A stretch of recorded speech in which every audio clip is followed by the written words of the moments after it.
Good morning, नमस्कार, सुप्रभात। अलंकारों में आज हम पढ़ते हैं विभावना अलंकार। इससे पहले भी हमने अलंकारों की परिभाषा पढ़ी है। उसके बाद में बहुत सारे अलंकार हमने पूरे किए हैं। आज ऑनलाइन क्लास में आपको पढ़ा रहे हैं 3 अलंकार, जिसमें विभावना, प्रतीप और व्यतिरेक, ये 3 अलंकार आज हम पढ़ेंगे। सबसे पहले अपन लेते हैं विभावना अलंकार। सबसे पहले विभावना अलंकार लेते हैं। देखो परिभाषा कि जब कारण के न होने पर भी कार्य का होना वर्णित होने पर विभावना अलंकार होता है। यानी कहने का तात्पर्य यह है कि कारण के न होने पर भी कार्य का होना पाया जाता है। कारण तो है ही नहीं, उसके बावजूद भी कार्य हो रहा है, यानी बिना कारण के ही कार्य संपन्न हो जाता है। बिना कारण के ही जब कार्य संपन्न हो जाता है, वहां पर विभावना अलंकार होता है। इसलिए परिभाषा पर गौर कीजिएगा कि जब कारण के न होने पर भी कार्य का होना पाया जाए, वहां विभावना अलंकार होता है। उदाहरण आप देख सकते हैं। पहला उदाहरण आपके सामने है कि मुनि तापस जिन ते दुख लहही, ते नरेश बिन पावक दहई। अब यहां देखो, दहई का मतलब होता है दहकना, यानी जलना या दहकना, और पावक का मतलब होता है अग्नि। अब यानी कि बिना अग्नि के जलना, बिना अग्नि के कोई जलता नहीं है, मगर यहां पर विभावना अलंकार में बिना पावक के दहई यानी जलने का काम हो रहा है। बिना पावक के, बिना अग्नि के जलने का काम हो रहा है, यानी कि बिना कारण के कार्य संपन्न हो रहा है। जलने का कार्य, यहां पर जलने का कार्य बिना अग्नि के यानी बिना कारण के संपन्न हो रहा है। इसलिए ये विभावना अलंकार है, बिना कारण के कार्य संपन्न हो जाता है। एक उदाहरण और लीजिए इसमें कि बिन घनश्याम धाम धाम ब्रज मंडल में उदो नित बसती बहार वर्षा की है। बिन घनश्याम, अब यहां पर कारण है बादल, बादलों के कारण ही बारिश होती है, यानी कार्य हो रहा है। बारिश होने का जो कार्य होता है वो बादलों के कारण हो रहा है। लेकिन यह बिना बादलों के यानी बिना कारण के ही कार्य हो जाता है। तीसरा जो उदाहरण है इसमें कि बिनु पद छले सुने बिनु काना, कर बिनु कर्म करे विधि नाना। या बिना पद के यानी बिना पांवों के चलने का काम हो रहा है। बिना पांवों के चलने का काम हो रहा है। बिना पांव, ये बिन पद क्या है? कारण, यानी कि इसके कारण ही अपन चल सकते हैं। ये कार्य हो रहा है, चलने का कार्य जो है वो बिना कारण के हो रहा है, यानी बिना पांवों के हो रहा है। बिनु पद छले, बिना पांवों के छलना। सुने बिनु काना, यानी कान होते हैं वो सुनने के लिए होते हैं, लेकिन बिन कान, बिना कानों के सुनने का कार्य हो रहा है। सुनने का कार्य जो है वो कानों से होता है। कारण होता है क्या? कान। कानों के कारण ही हम सुनते हैं। सुनने का जो कार्य होता है वो कानों की वजह से होता है। लेकिन यहां कहा है कि बिना बिनु काना, यानी बिना कानों के यानी बिना कारण के ही सुनने का कार्य हो रहा है, तब विभावना अलंकार हो जाता है। कर बिनु कर्म करे विधि नाना। अब कर बिनु यानी हाथों के बिना, कर का मतलब होता है हाथ। हाथों के बिना कर्म यानी कार्य हो रहा है, कोई भी कर्म हो रहा है, बिना हाथों के कभी कार्य नहीं होता है। लेकिन यहां पर ये कह रहे हैं कि बिना हाथों के भी काम हो रहा है। तो कर बिनु यानी कि बिना कारण के कार्य हो रहा है, तब वहां कौन सा अलंकार होगा? विभावना अलंकार होगा। तो इस तरह से हमने 1, 2 और 3 ये 3 उदाहरण लिए हैं। इन 3 उदाहरणों के द्वारा हमने आपको विभावना अलंकार बताया। अब इसमें क्या है, विशेष क्या है, खास और देखते हैं कि अपूर्ण कारण से कार्य हो जाता है, रुकावट होने पर भी कार्य हो जाता है। विपरीत कारण से भी कार्य हो जाता है, और कार्य से कारण हो तब वहां विभावना अलंकार होता है। अपूर्ण कारण से कार्य यानी अपूर्ण कार्य, अपूर्ण कारण है यानी उसका कारण पूरा नहीं है, उसके बावजूद भी कार्य संपन्न हो रहा है। रुकावट आ रही है, बाधा आ रही है, फिर भी कार्य हो रहा है। विपरीत कारण है, उसके बावजूद भी कार्य हो रहा है। तो ये जो उक्त उदाहरण है वो विभावना अलंकार के हैं। अन्य उदाहरण देखते हैं इसमें भी कि तो सो को शिवाजी जेही 200 आदमी सो जीत्यो जंग सरदार 100,000 अश्वार को। अब यहां पर लंबा उदाहरण है, लेकिन आप देखिए कि शिवाजी ने क्या किया था। शिवाजी ने क्या किया था, 200 आदमियों की सेना के द्वारा जंग को जीत लिया था। और सामने वाले के कितनी सेना थी, 100,000। 100,000 का मतलब 1,00,000। 100,000 का मतलब 1,00,000। 1,00,000 असवारों को, 1,00,000 सवारों को शिवाजी की 200 आदमियों की सेना ने हरा दिया था। अब देखो यहां पर अपूर्ण कारण है। 200 आदमी किसी लाख जनों को हराना बड़ी बड़ी बात होती है, यानी अपूर्ण कारण है। यहां पर अपूर्ण कारण कौन सा है, सेना। 200 आदमियों की जो सेना है वो अपूर्ण कारण होने के बावजूद भी शिवाजी ने क्या किया था, 1,00,000 की सेना को हरा दिया था। तो यहां पर इसीलिए इसको विभावना कहा गया है, यानी कि विभावना में भी अपूर्ण कारण होने के बावजूद भी यहां पर कार्य संपन्न हो रहा है। एक और है उदाहरण कि कारे घन उमड़ी अंगारे बरसत है। अब यहां देखो, काले बादल उमड़ने से अंगारे बरस रहे हैं। बादलों के उमड़ने से बारिश होगी, अंगारे नहीं बरसते हैं। बारिश होती है, अंगारे नहीं बरसते हैं। इसका मतलब क्या हुआ कि विपरीत कारण से भी कार्य हो रहा है। देखो बिल्कुल ही बारिश हो रही है, आसमान से बादलों से क्या होगी, बारिश होगी। लेकिन बारिश की जगह अंगारे बरस रहे हैं, और अंगारे बरसने का मतलब यह हुआ कि विपरीत कारण से कार्य संपन्न हो रहा है। उम्मीद करता हूं कि आपको यह विभावना अलंकार समझ में आया होगा। अब इसके अलावा दूसरा आज का लेते हैं हम प्रतीप अलंकार। अब प्रतीप अलंकार में भी आपको ध्यान रखना, पहले परिभाषा पढ़ते हैं अपन कि जहां पर प्रसिद्ध उपमान को उपमेय अथवा उपमेय को उपमान सिद्ध करके उपमेय की उत्कृष्टता वर्णित की जाती है। हमने आपको उपमा अलंकार में बताया भी था। उपमा अलंकार में हमने उपमेय और उपमान के बारे में बताया था। यहां पर आपके सामने जो शब्द आ रहे हैं, उपमान, उपमेय, उपमेय, उपमान, उपमेय, इसको आप पहले ही समझ चुके होंगे, लेकिन फिर भी आपको बता रहा हूं कि ये जो प्रतीप अलंकार है, ये प्रतीप अलंकार जो है वो उल्टा होता है उपमा का विपरीत होता है।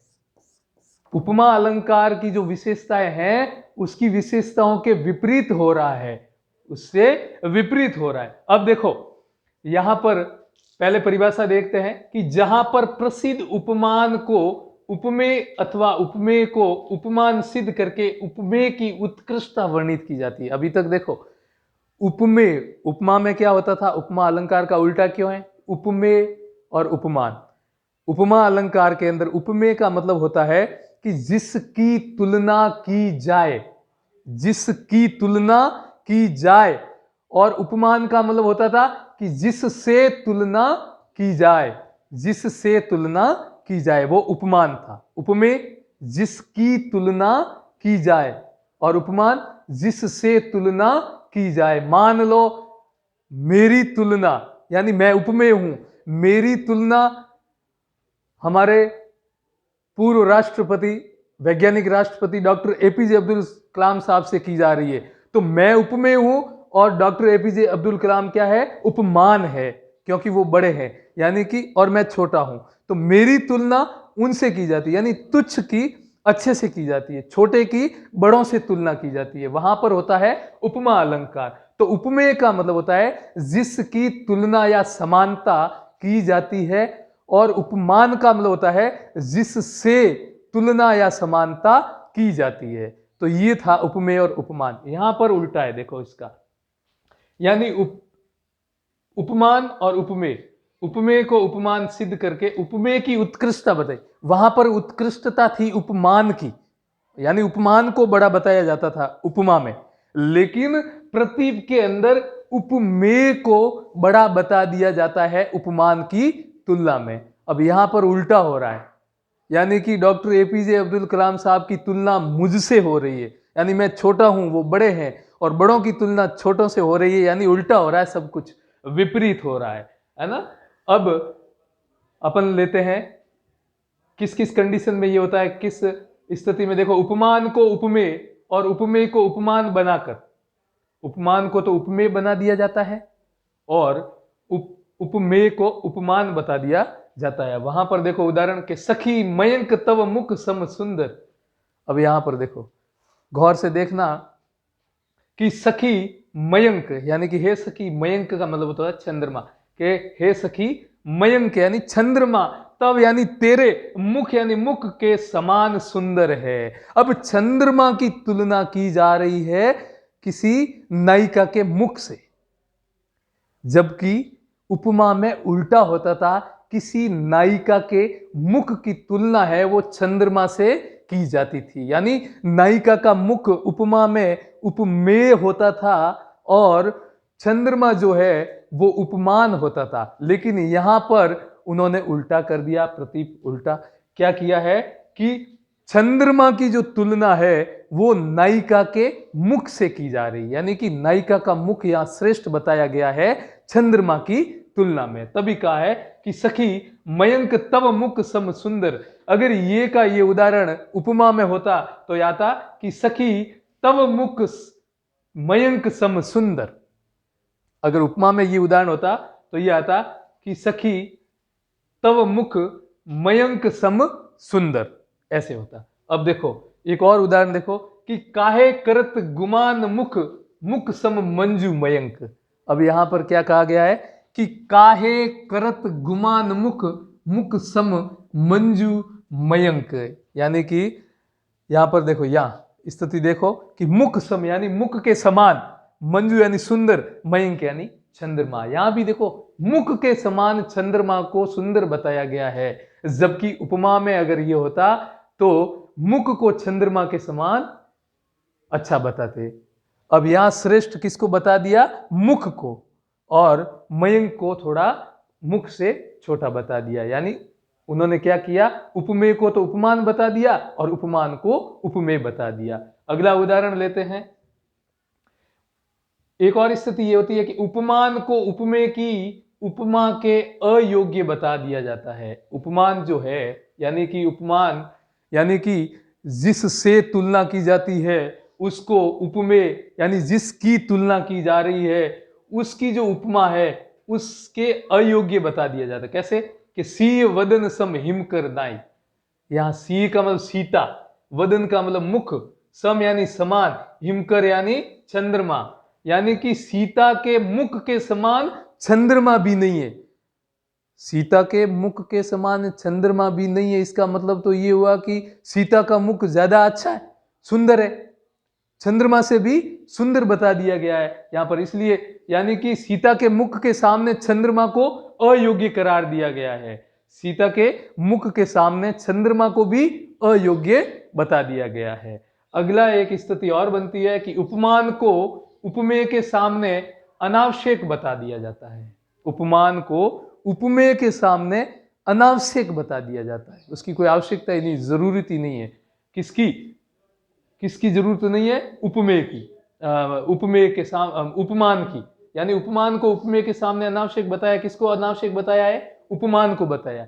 किसके सामने बताया है, उपमेय के सामने बताया अनावश्यक, यानी कि उपमान की यहां जरूरत भी महसूस नहीं हो रही है। कैसे, उदाहरण देखो कि मुख आलोकित जग करे कहो छंद के ही काम। अब यहां पर क्या कहा है, जब मुख को प्रकाशमान, मुख आलोकित जग करे, यानी मुख जो है वो संसार को प्रकाशमान करता है, आलोकित करता है, प्रकाशित कर देता है। मुख ही जब संसार को प्रकाशित कर देता है तो कहो छंद के ही काम, तो चंद्रमा का क्या काम है। जब मुख से ही जगत यानी संसार प्रकाशित हो जाता है, प्रकाशमान हो जाता है, जगत में उजाला हो जाता है मुख से ही, तो चंद्रमा की क्या जरूरत है, क्या काम है ना, कहो छंद के ही काम। एक और इसमें उदाहरण देखें कि करे प्रकाश प्रताप तब कहाँ भानु को काज। अभी वो की वो बात है कि करे प्रकाश प्रताप तब, जब यश कीर्ति प्रताप है वो प्रकाश कर देता है, तब भानु यानी चंद्रमा का क्या काम है। अब देखो यहां पर उपमान को अनावश्यक बता दिया गया है। उपमेय की तुलना जब की जाती है तो उपमेय इतना अच्छा होता है कि उपमान की जरूरत भी नहीं बताई गई है। अगला जो है वो है प्रत्यक्ष रूप से सीधा। कैसे? काहे करत गुमान शशि तब समान मुख मंजू। काहे करत गुमान शशि, कि हे चंद्रमा काहे को घमंड कर रहा है, इतना घमंड करने की जरूरत नहीं है। तब समान मुख मंजू, अरे तेरे समान तो मुख भी सुंदर है। मंजू का मतलब होता है सुंदर। तभी कहा है कि काहे करत गुमान शशि, शशि का मतलब होता है चंद्रमा, कि हे चंद्रमा गुमान यानी घमंड क्यों कर रहा है। तब समान मुख मंजू, तेरे समान तो मुख भी सुंदर है। अब चंद्रमा को घमंड करने की जरूरत नहीं है, क्योंकि चंद्रमा के समान तो क्या मुख भी सुंदर है। तो इस तरह से ये चार स्थितियां बताई है प्रतीक की, जो कि ठीक उपमा के विपरीत होती है, उल्टी होती है। तो उपमा अलंकार अगर किसी ने समझ लिया तो उसका उल्टा प्रतीक होता है, उनको भी ये समझ में आ जाएगा। अब देखो तीसरा आज का पढ़ते हम व्यतिरेक। व्यतिरेक की परिभाषा देखते हैं कि जहां उपमेय को उपमान से श्रेष्ठ बताया जाए, उपमेय उस उपमेय को उपमान से भी श्रेष्ठ बता दिया जाता है तथा उसका कारण भी दिया जाए, और श्रेष्ठ क्यों है उसका कारण भी आपको देते हैं, तब वहां व्यतिरेक होता है। अब आप यूं देखोगे कि सर जहां उपमेय को उपमान से श्रेष्ठ बताया जाए तो श्रेष्ठ तो प्रतीक में बता दिया है, लेकिन वहां केवल श्रेष्ठ बताया था, लेकिन यहां पर श्रेष्ठ बताने के साथ साथ में उसका कारण भी बता रहे हैं आपको कि किस कारण से उपमेय है वो उपमान से श्रेष्ठ है। वो कारण सहित आपको बताते हैं। उदाहरण देखेंगे कि साधु ऊंचे शैल सम किंतु प्रकृति सुकुमार। साधु का मतलब होता है सज्जन लोग। जो सज्जन लोग होते हैं वो ऊंचे होते हैं, शैल सम यानी कि पर्वतों के, शैल का मतलब पर्वत, पर्वत शिखरों के समान या पर्वतों के समान वो भी ऊंचे। सज्जनों का दर्जा जो है वो पर्वतों के समान ऊंचा बताया गया। यानी जितने पर्वत ऊंचे हैं उनके गुण, साधुओं के गुण, सज्जनों के गुण भी ऊंचे होते, श्रेष्ठ होते हैं। लेकिन खासियत क्या? किंतु प्रकृति सुकुमार, लेकिन साधुओं की प्रकृति यानी कि सज्जनों की जो प्रकृति होती है वो कोमल होती है, और शैल यानी पर्वतों की जो प्रकृति होती है वो कठोर होती है। पर्वत कठोर होते हैं और साधु जो होते हैं, वो सज्जन जो होते हैं वो कोमल हृदय के होते हैं, इसीलिए ये श्रेष्ठ है। कौन? साधु। अब देखो साधु ऊंचे शैल सम, यहां तो समानता दिखाई दे रही है, लेकिन यहां पर वापस से प्रकृति सुकुमार है, किसकी? सज्जनों की। तो यहां ये श्रेष्ठ हो जाते हैं, कारण बता दिया आपको। तो साधु ऊंचे शैल सम किंतु प्रकृति सुकुमार, यानी कि जो सज्जन लोग होते हैं वो पर्वत शिखरों की भांति ऊंचे होते हैं, श्रेष्ठ होते हैं, है ना। लेकिन जो साधुओं की, जो सज्जनों की प्रकृति होती है वो कोमल होती है, और इन शैलों की, इन पर्वतों की जो प्रकृति होती है वो कठोर होती है। इसलिए साधु जो है, सज्जन जो है वो ज्यादा श्रेष्ठ है। यानी कि यहाँ उपमान जो साधु है और उपमेय जो पर्वत है, उपमेय जो साधु है और उपमान जो शैल है, उन उपमान की तुलना में ये साधु यानी उपमेय जो है वो श्रेष्ठ बता दिए गए हैं। ये है साधु उपमेय और ये शैल उपमान। अब यहां पर दोनों को बराबर श्रेष्ठ बताया, लेकिन उसके बाद साधुओं की प्रकृति कोमल होने की वजह से उपमेय है वो श्रेष्ठ हो गया, बड़ा हो गया। अगला एक और उदाहरण लेते हैं कि मुख मयंक सो है सखी मधुर वचन सविशेष। एक सखी दूसरी सखी से कह रही है कि मुख मयंक सो है सखी, कि हे सखी जो मुख है, मुंह जो है वो चंद्रमा के समान है, चंद्रमा के जैसा है, सो यानी जैसा, मुख मयंक सो है सखी, यानी कि हे सखी जो मुंह है, मुख जो है वो चंद्रमा के समान है, चंद्रमा जैसा है, लेकिन मधुर वचन सविशेष, लेकिन मीठे जो बोल है, मीठे जो वचन है वो क्या है, विशेष है, खास है। किसके, एक नायिका के मुख की तुलना की गई है चंद्रमा से। लेकिन यहां पर देखो एक ध्यान रखना, मुख जो है वो हो जाएगा उपमेय, इस उपमेय की तुलना की जा रही है मयंक से, यानी कि उपमान से, चंद्रमा से। तो यहां मुख उपमेय है, मयंक उपमान है, लेकिन दोनों को श्रेष्ठ, दोनों में श्रेष्ठ उपमेय हो गया। क्यों? क्योंकि मधुर वचन जो है वो मुख से बोले जाते हैं, चंद्रमा से नहीं। इसीलिए मयंक की तुलना में, यानी कि मयंक जो है वो उपमान है, मुख जो है वो उपमेय है, इसलिए उपमेय को मधुर वचन के कारण श्रेष्ठ बता दिया गया है। एक और उदाहरण इसमें कि विधि सो कवि सब विधि बड़े, या में संशय नाही, सट रस विधि की सृष्टि में नवरस कविता माई। अब यहां पर विधि जो है और कविता, ये कविता जो है वो उपमेय है, इसकी तुलना विधि से की जा रही है, उपमान से की जा रही है। यानी कि यहाँ पर उपमेय और उपमान की जब तुलना की जा रही है, दोनों में समानता भी बताई जा रही है, लेकिन श्रेष्ठता बताई जा रही है। यहाँ पर श्रेष्ठ कौन है, इस कि विधि सो कवि सब विधि बड़े, या में संशय नहीं, सट रस विधि की सृष्टि में, सृष्टि के अंदर 6 रस बताए गए।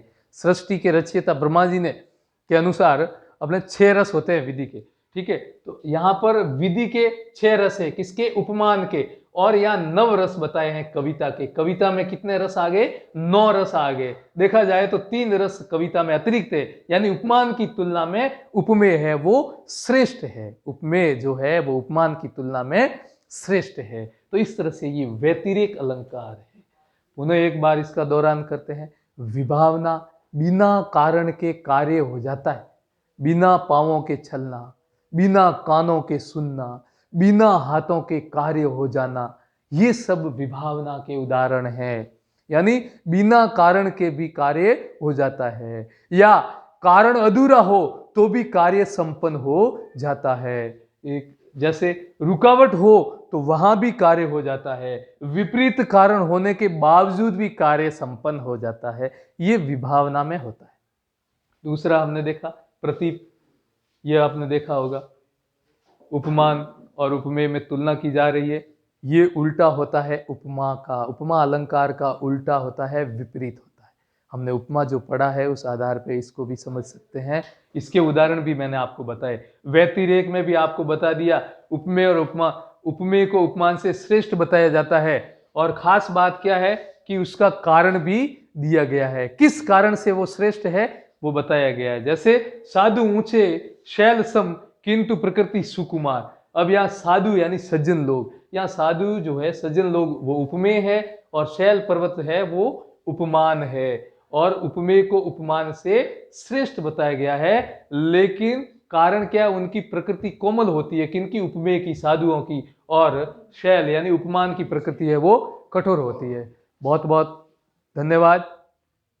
एक बार पुनः आपसे निवेदन है कि इस वीडियो को आगे से आगे शेयर करें, आगे से आगे बढ़ाएं, ताकि सबको लाभ मिल सके। धन्यवाद।